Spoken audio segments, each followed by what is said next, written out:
সবাইকে নমস্কার। আজ তৈরি করব মজাদার একটা ভর্তা। প্রথমে তেলাপিয়া মাছগুলো একটু কড়া করে ভেজে নিতে হবে। মাছগুলো ভেজে তুলে নিচ্ছি।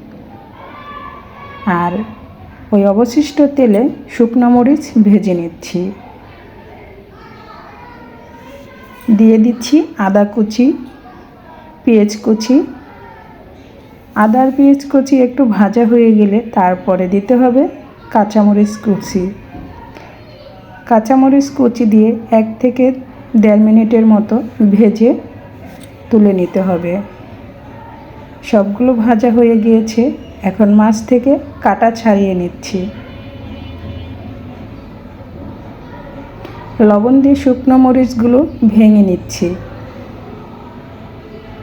এখন সর্ষের তেল দিয়ে সবগুলো ভালোভাবে মেখে নেব।